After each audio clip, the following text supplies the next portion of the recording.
right, ladies and gentlemen, once again, it's the DJ FONZ in the place to be, and I have a special guest. Every time I've seen this guy play, it's been absolutely phenomenal. Flawless sets. You guys, DJ Met. Say hello. What's up? All right, man. I usually just jump right in. Hey, where are you from? Have you been living here in Charlotte? Are you from another town? And where are you from originally? I'm originally from a small southeastern town in Georgia called Warren County. Really tiny town. Its biggest claim to fame is as the halfway point between Augusta, Georgia and Atlanta. And that's it. Okay. What's there to do there? Anything? Nothing. Get pregnant. They're really good at that in Warren County. well, I'm definitely glad that somebody gave birth to you. All right, so diving right into like the electronic game, electronic music, all the genres, what brought you into the game? Was it an older brother? Was it something you saw going to clubs? How did you get into electronic music, period? It was a multifaceted approach. Half of it was a stunt, but the other part was a multifaceted approach.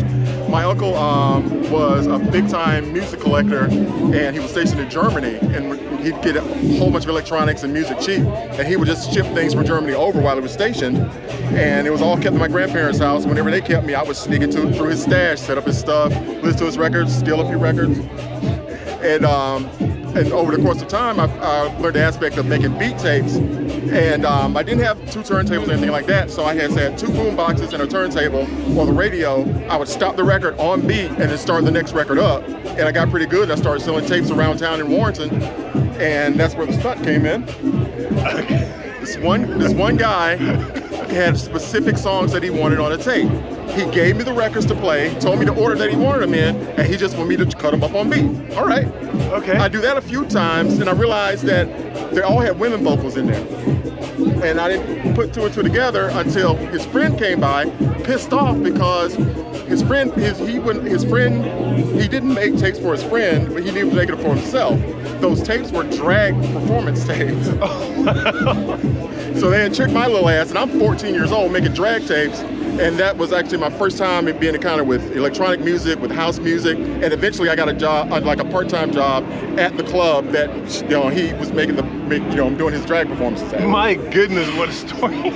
It was a little bit long, but that's what happened. No, I wasn't expecting that, man. This is good insight. Like I say, we get to see the DJs play, but we never get to hear their words. I'm so excited to do this interview with you. I mean, every time I've seen you do a set, it's been flawless. Now, most of the time I've seen you play, it's been D&B and jungle. What other forms do you play from the electronic genre?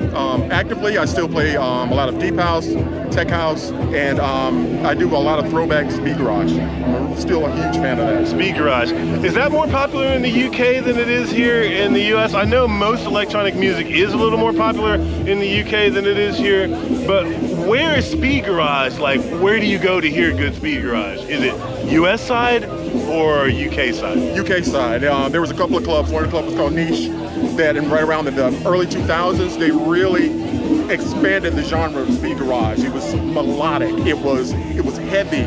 It was classical. There are countless classical speed garage tracks that would tear down any fucking house. Wow. It's ridiculous. And Niche, unfortunately, due to the rave laws in the UK, Niche is no longer open.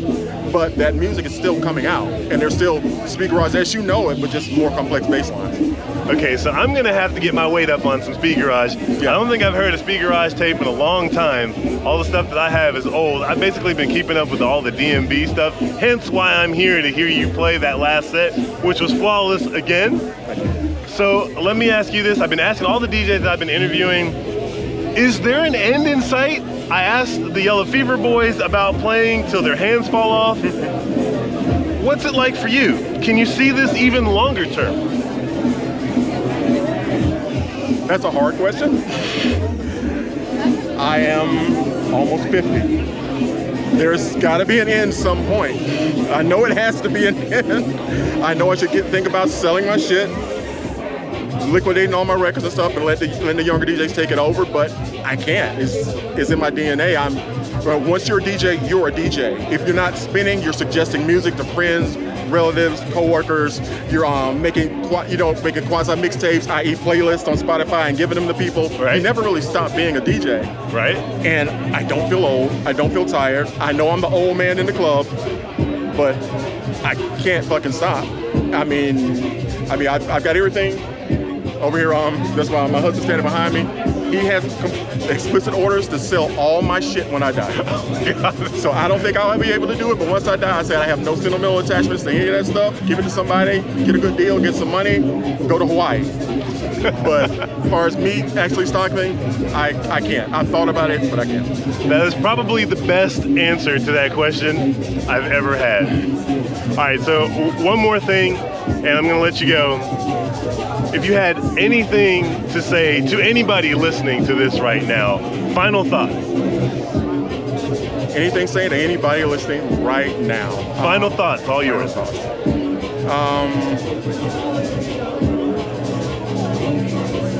Hopefully he'll see this, maybe not. If you're still around and you see this, DJ Bobble, you were my gateway into drum and bass. I am forever grateful to seeing your set. This was an Outer Limits parties in Atlanta in the mid-90s. That turned me on to drum and bass, and it has been the best decision I've made in my life. DJ Bobble? Bobble, out of Atlanta. Well, shout out to DJ Bobble out of Atlanta. Once again, this is the DJ FONZ-Z. I'm here with DJ Met, and are we signing off? We're done? We're signing off.